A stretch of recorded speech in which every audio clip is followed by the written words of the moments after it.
varying through, God, I mean, pick it. Is it the astrology? Is it the energy? Is it just the day? What is it? But I hope that you're doing well. And I'm super excited to be here with you again. Like I said, we're on day 12. I had to write it down because I couldn't remember. Day 12 of our What the WTF 30-day journey.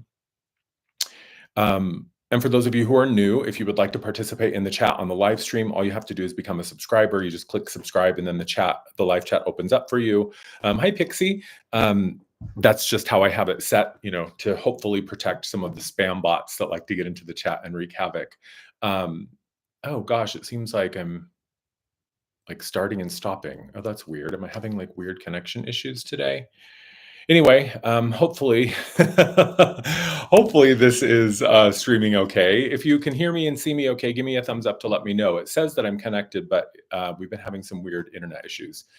Okay, cool. So you heard me talk about spam bots. Yeah. So anyway, if you want to participate in the live chat, hit the subscribe button and then you can participate.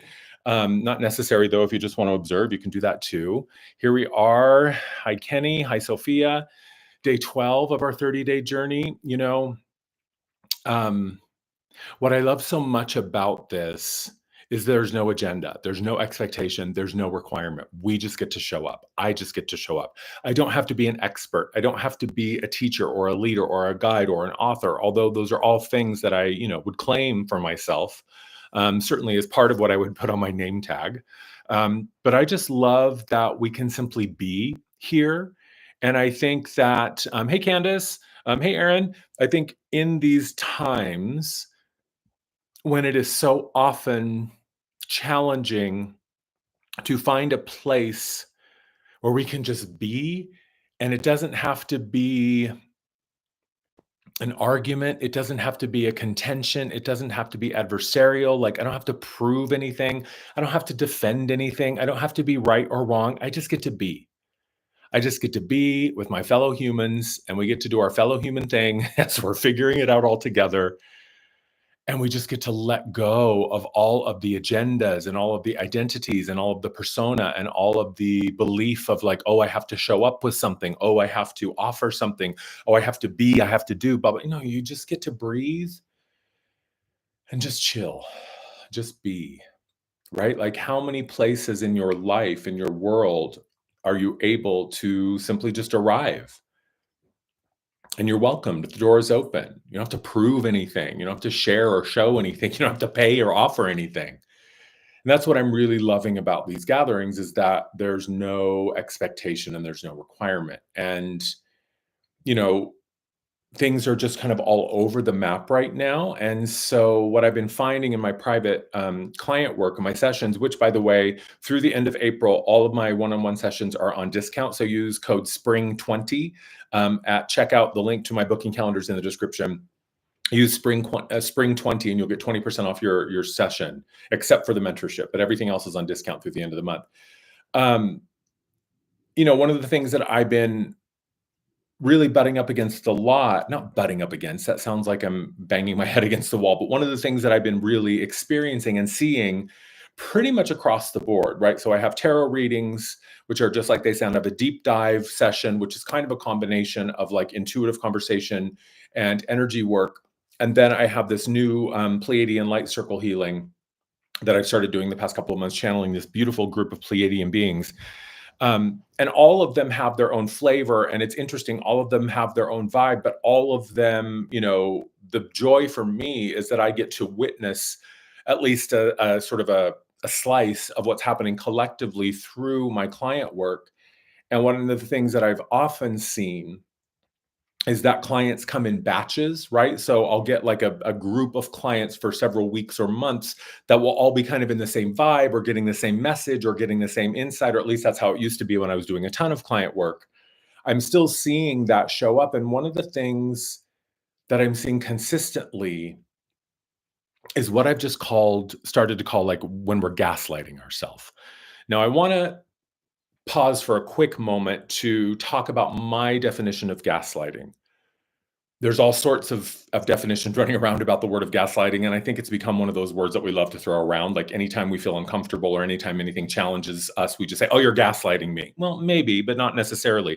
The term gaslighting actually originated in a movie, and in its truest form, the idea of gaslighting is you are psychologically manipulating and coercing or kind of fucking with someone's head on purpose with the intention of gaining control over them.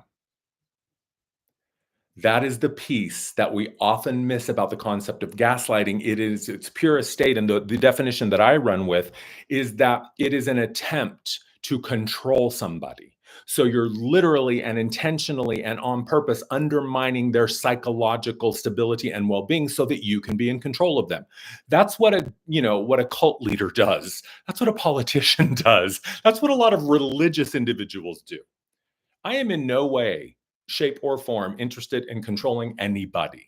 I have enough responsibility with myself and my houseplants. I don't need any other living things that I'm in charge of, and also my garden. So, gaslighting is really something that I think we like to default to at any time we feel uncomfortable. Right. Here's how I see it: just because someone is pushing back on a story or a narrative or questioning what you are holding up as true does not mean they're gaslighting you. Just because someone says something that makes you uncomfortable or perhaps starts to call into question the nature of your reality and your belief systems, are they intentional? Are they conscious? Did you choose them on purpose or are they default? Whatever the thing is, just because someone says something that makes you uncomfortable doesn't mean you're being gaslighted. Just because someone says something that challenges you does not mean you're being gaslighted. Just because someone says something that is an alternative opinion or perspective does not mean you're gaslighted. Get the fuck over the gaslighting thing, okay? Stop using that as an excuse to run from discomfort. And I am very well aware that we gaslight ourselves all of the time. And this is the thing that I am seeing across the board with my clients right now. And I was absolutely in this boat over the past couple of months. And sometimes I still kind of jump in and out of this boat. But this idea of just not trusting ourselves. We have an idea, we have an inkling, we have a knowing. Now, knowing is different than belief, right? Beliefs are discardable, beliefs are disposable. Certainly, knowing can change and evolve and grow, but knowing is something that is just kind of built in. The example that I like to use is, how do you know your name? You just know. You don't think about it, you don't question it, you don't forget it, you don't stop. You just go, oh, yeah, that's me.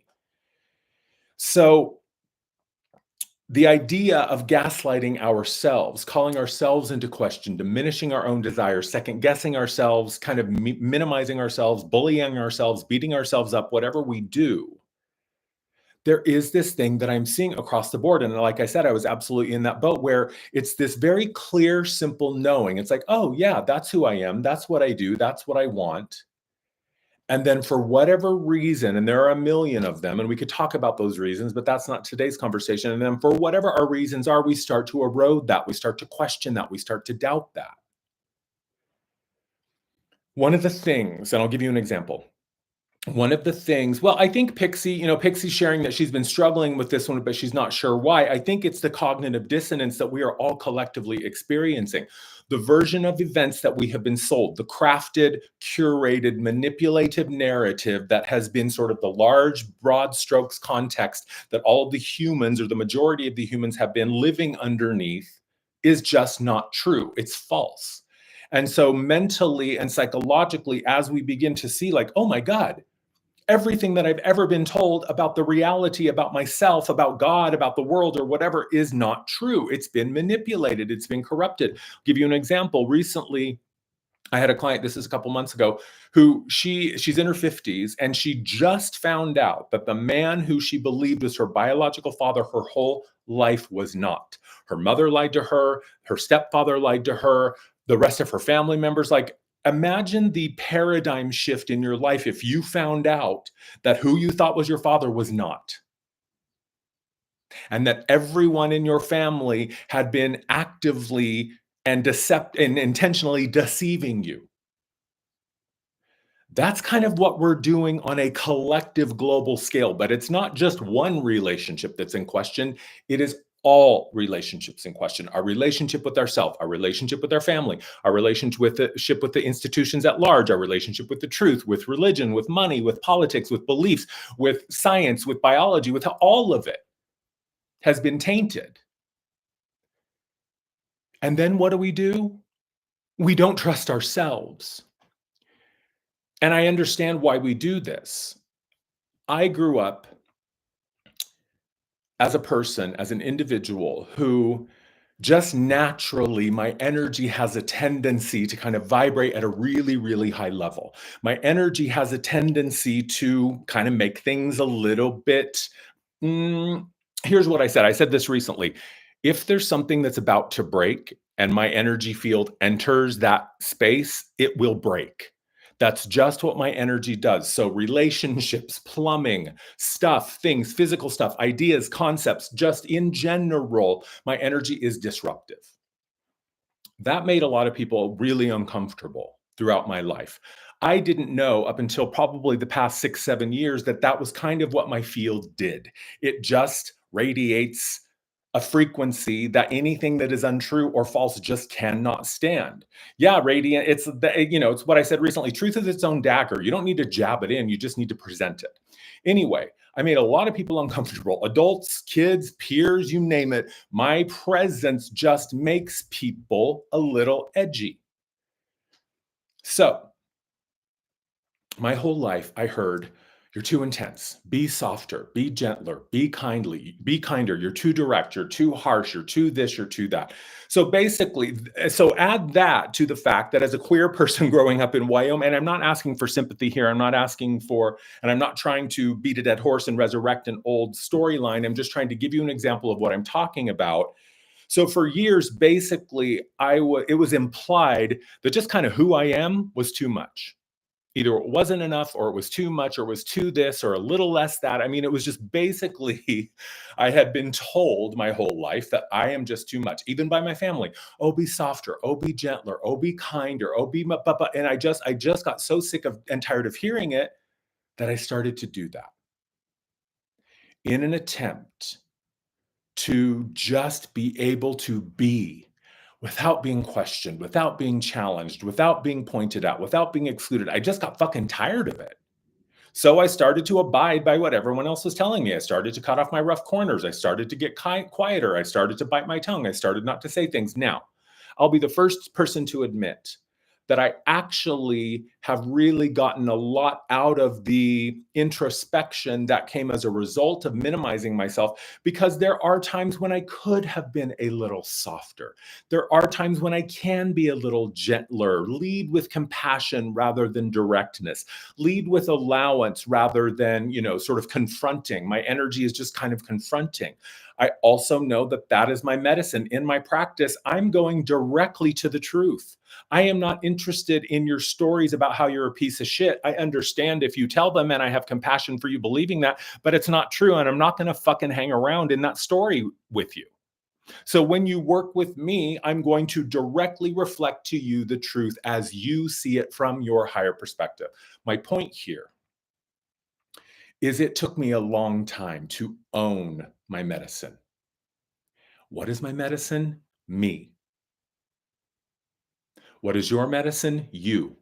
What is your creative force? You are. What is your brand? You are. Everything, it's just you.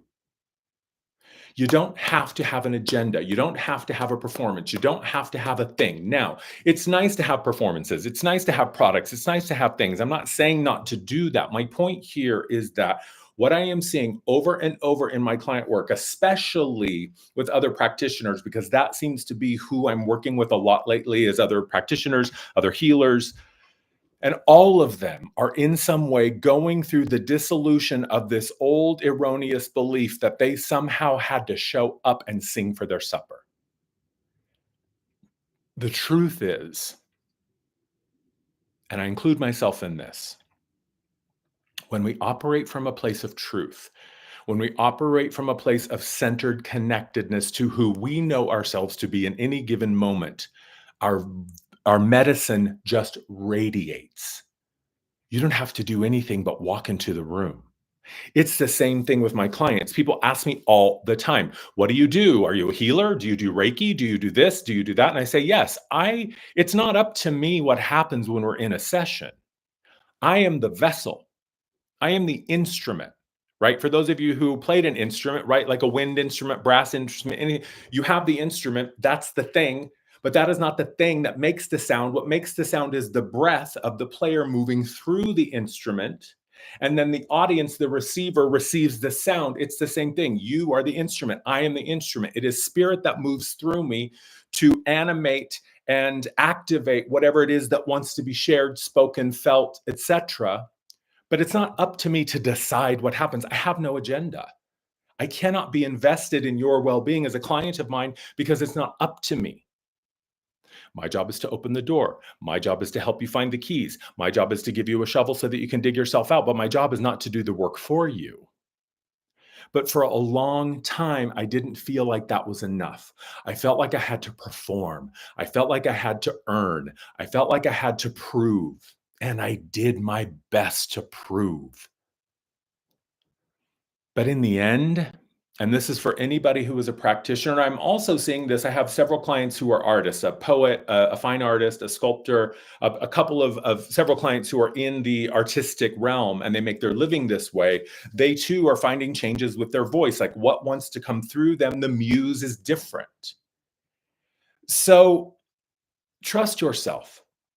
What do you know? What is unquestionable for you?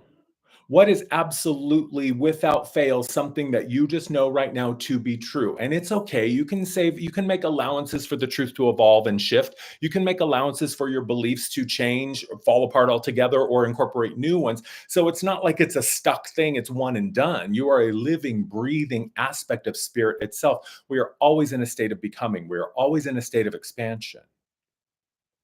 Even if you were to go stay, this is the Platonian, the Plato idea of going to the same river every single day, you will never be at the same river twice. Even if you go to exactly the same place, exactly the same time, exactly every day, it will always be different. The water has been moving, the ground has been moving, the plants have been living or dying or whatever. So it's never the same. So, this is where we begin to see the requirement of unbuckling and untethering ourselves from our history because history is useless.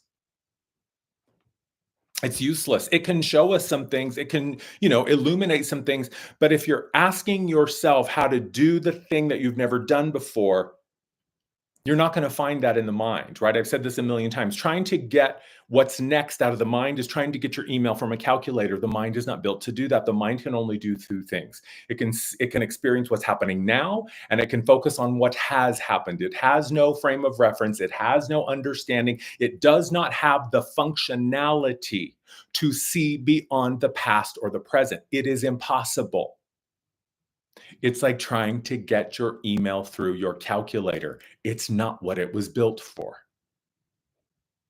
So it's about trusting the deeper parts of self. It's about trusting the higher, more expanded parts of self. It's about understanding that the mind is always going to have an opinion, but an opinion is not a fact. And I get to decide what that opinion means, right? This is how I navigate through the world. All opinions are valid. Everybody has the right to any opinion about anything they want. I don't care. But I get to decide the value and the importance and the validity of those opinions from my perspective. You can spout all day long your opinions. Some of them I might believe, some of them I might agree with, some of them I might think you're batshit crazy, but it doesn't matter. And ultimately, I'm the one that gets to decide, is that meaningful to me? So, understanding that who and what you are is in a constant state of evolution. And that even though the purpose and the path of what you do in this life might be the same, you might say, well, I'm an artist and I always paint, but your paintings are not always the same. You might say, I'm an author and I always write, but your stories are not always the same.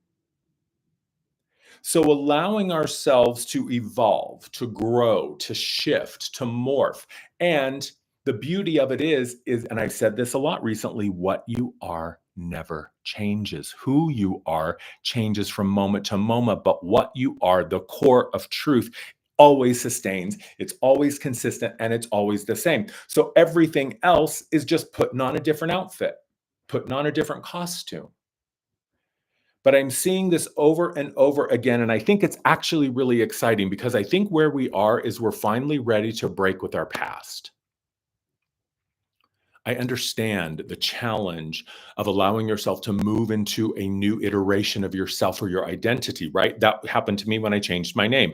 I was born Andrew, that was the name I was given. And then a couple of years ago, I decided to take the name of Amar because Andrew, as beautiful and an experience as Andrew is and was, it is also a chapter in a much larger story. Andrew is me and I am Andrew, but that is not all that I am. That's like saying I'm my pinky. No. So it's time for us to sit with ourselves and find out for ourselves what feels true now. And I get it, it's scary. Because if the model that you had was the one that sustained you, and hello, this is me going through this process in real time. If you're new to this, go back and watch What the WTF Day One and then catch up because you are going to see in real time as we all rediscover the truth of who and what we are at the deepest level. Once we have a deeper understanding of the truth, that changes everything else that is a part of that truth. Do you understand what I'm saying? So don't be afraid to do something new. Don't be afraid to say no to history. I'm getting ready to shut down my website. I'm keeping the URL. And so when you go to my URL, it will direct you to my Linktree page because my website isn't me anymore. It doesn't feel like me. It doesn't look like me. And I've gotten a lot of people saying, oh, but you should keep your website. What are people going to do without a website? Well, I don't know. That's not up to me. All I know is that the thing within me that is so clear is saying you need to make a break from your previous versions of your practice. You have to essentially sever the ties to the old self because the parts of the old self that are mucking it up are the ones that are not authentic or organic. So I have to be willing to let it go. And what am I letting go of? Nothing that I need, nothing that is me, and nothing that is real. So you have to trust what's in here. And yes, you can figure out a way to share what's in here out here. And maybe it does need to be a little softer or a little brighter or a little stronger. For me personally, I'm just realizing it's time for me to stop holding back. It's time for me to stop worrying about whether people can handle the intensity of my direct energy and my laser focused clarity and the truth that comes through me. But it's not up to me whether or not another person can handle it. That's not my job. My job is to be the practitioner that I am and trust that the people that resonate and reverberate with that are going to find me some way. But to sit and wonder and worry, "Oh, am I good enough? Am I strong enough? Am I soft enough? Am I kind enough? Am I, direct enough? Am I understanding enough? Am I compassionate enough?" Of course I am. Otherwise, I wouldn't have stepped into this work. So allowing ourselves to let go of what doesn't work anymore, allowing ourselves to be really kindly and compassionately, but objectively and directly honest with ourselves to say, I don't know if I want to do it like that anymore. That just doesn't feel magic anymore. There's no juice left there. And the beautiful thing is, all we have to do is just move a little bit to the right or a little bit to the left. We just need to slightly refocus or re-angle or direct our awareness. And you just say, okay, spirit, I love what I do, but how I do it needs to change. Or I love the big mission, but how I move through that mission and complete that mission needs to change. So it's a co-creative thing. But to stay trapped in an old belief, an old identity, an old pattern, just because it's all you know is death. You have to follow your energy. You have to go where your awareness wants to go. And when you have harvested everything that you can from that moment, from that belief system, from that model, it's okay to let it go. Doesn't mean you're a failure. Just means you're done. There really is no such thing as failure. I either succeed or I learn. Either I get what I want or I figure out a different way to get it. Or I realize that, oh, I didn't want this actually after all. When we just give ourselves permission to just fully be where we are, it's amazing. And even if where you fully are isn't a great place, hello, what the WTF day one? That's where I was. I was just like, yeah, pivot. I always think of the Friends, the Friends episode with Ross in the hallway in the sofa. Pivot. A week and a half ago, 10 days ago, I was in a place where I was really beside myself. And even as I was saying what I was saying in that first video, there was another line of narrative that was coming through as I was listening internally, going, dude, what are you talking about? You know the answers. You know what the truth is.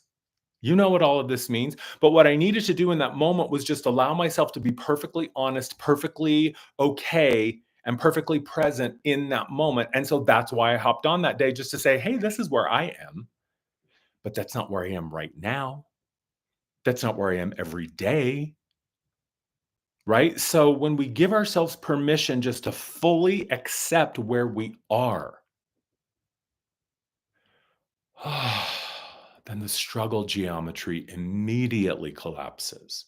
The disconnection and the fracturing from ourselves immediately begins to come back together. You can just say, I don't know how I got here, but this is where I am. I don't know why, but I know there's a reason. You don't have to know if it's good or bad, right or wrong. Just understand that there's value for you being there. And let yourself evolve beyond. Let yourself continue to move. I would be fucking stupid if I continued to nurture and cultivate the point of view that I was in a week and a half ago and continued to insist, I don't know what I'm doing. I don't have any clients. I don't have any money. I could sit and beat that drum all day long, but it's not true. It was true in that moment. And that aspect of me that was living through that narrative and that belief system, absolutely, it was real for him. And I had to let him out so that he could just let off that steam, but then come back and go, wow, okay, that was a moment and it was honest and it was real. And the minute that I watch it, I'm like, oh, I have all my answers. I know exactly where I was and why I was there. And it's okay. But it's not where I am now. So I can let that go, right? I don't have to carry that around. Are you understanding that what you're being given here is permission slip to move beyond your history? Maybe you were ill. Does that mean you're always going to be ill? Maybe you were unhappy. Does that mean you're always going to be unhappy? Maybe you were unsafe. Does that mean you're always going to be unsafe? It's up to you to decide. But just because something is familiar doesn't mean it's good for you. Just because, like we were saying about addiction, right? Just because the body is saying, I want this, doesn't mean that it's a healthy choice. And healthy, I mean in the objective sense of like what is actually physically good for my body. Right? So, where you are right now is where you have brought yourself, and where you go from here is entirely up to you. And yes, believe it or not, where you go from here can be free from history. You do not have to lug your personal history over every single fucking threshold everywhere you go. And please do not believe the lie that says those who forget their history are bound to repeat it. That is so untrue. So untrue. Look, I was in New York during 9/11. I knew people who were in the towers and died that day. And every year on 9/11, everyone loves to reopen that wound. And I refuse to fucking do it. Yes, it happened. Yes, people died. Yes, it was horrible and awful and traumatic. But reopening that wound every single year on that date does nobody any good. I can honor the loss. I can honor what happened. I can honor the fact that lives were changed and ended that day. But I don't have to sit and reopen that fucking wound once a year, every single year for the rest of my life. At some point, it's okay to say, man, that was a dark fucking chapter in history. And I am so glad that's not where I am anymore. You have to let go of your emotional attachment to the identity because the mind doesn't care if the identity is a happy one. Here's the truth: the mind doesn't care if you are happy. The mind only cares about one thing, and that's your safety. And to the mind, familiarity is safe. And it doesn't matter if the familiar thing is I suck, I suffer, I hate my life, I'm in an unhappy marriage, I'm in an unhappy, it doesn't matter. The mind just cares that it knows how to interpret A, B, and C, beginning to end, backwards and forwards. So it does not care if the life that you are living, if the story you are inhabiting and embodying is a happy one or not. It doesn't care. So if you're looking to the mind to tell you what will make you happy or what will fix your problem, all you're doing is looking back over your shoulder. So come to terms with where you have been. Allow and accept yourself to fully experience it so that you can fully release it. And once you have released it, it's no longer reverberating in the echo chamber of your body and your field. And now you have freed yourself from it. And you could have a moment of silence every year on 9/11 if you need to. I'm not telling you how to mourn. I'm not telling you how to grieve. But what I am saying is be really, really clear on exactly why you feel you need to reopen that wound every year. It's a basically, I have this little scar right here. I don't know if you can see it, but right here on my hand, I cut my hand open on a barbed wire fence when I was like 7 or 8 years old. I just kind of scraped it. There's a scar there. I could every year reopen that scar. I could take an X-Acto knife and cut it open and go, oh my God, look, my hand got cut. I could do that every year for the rest of my fucking life. Does that serve anyone? Does that serve me? I sprained my ankle when I was 7 years old. I had a little crutch that I used for a couple of weeks while it healed. I could still have that crutch in the corner of my room. I could still cart that crutch every single day and go, oh God, I sprained my ankle when I was 7. I better keep that crutch. Oh, there's that crutch. Remember when I sprained my ankle? Why? Why? We become addicted to our history. We become addicted to our pain. We become addicted to the identity of the victim, and even the identity of the survivor is rooted in the trauma. If there was no trauma, there would have been nothing for you to survive. I'm not telling you how to package your trauma or deal with it. I'm just saying you don't have to incorporate that as a part of your identity unless you want to. And if you want to, and you're going to do it, be sure of one thing, that it serves you.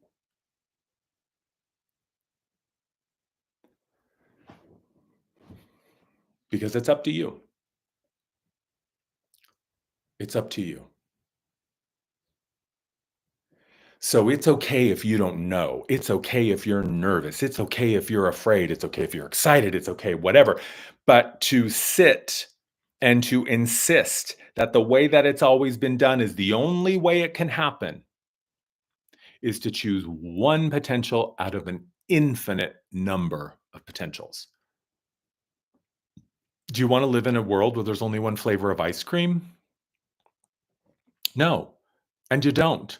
So you don't live in a reality where there's only one potential or possibility of how anything can happen. And when you change your current perspective, guess what? You actually heal the timeline of history. When you heal yourself and release, you heal in reverse. Now, everybody that came before me in my lineage, in my line, now they are also getting that same healing energy because I released myself from the one behind me who gave me the things that I inherited. And once I reconcile and rectify myself from that, and then I cut off that attachment to the historical self. Oh, those are just weird AI things. I hate those gestures. Now I am the one, now I'm not the last in the lineage, right? I cut myself off. I said, I'm done. I healed that. I'm releasing it. Now the one that came right before me, now they get to heal. And then before them and before them, and on it goes back. So that's how you heal, by beginning here and then refusing to repeat what has come before.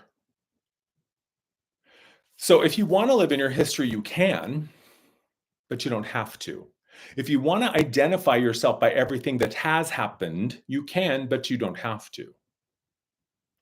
If you want to continue to terrorize yourself and reopen a wound every single year on an anniversary date, you can, but you don't have to. And if you don't, it doesn't mean that you don't care. It doesn't mean that you lack compassion and sympathy and empathy.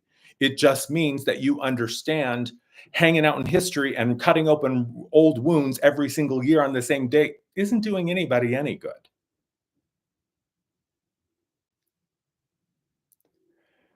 I think that's what I have for you all today.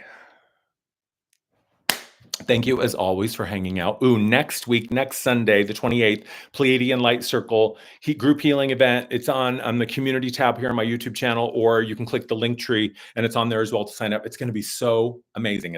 I'm channeling this Pleiadian group called the Trio. They're offering group healing to everybody that shows up. It's so amazing. I cannot wait.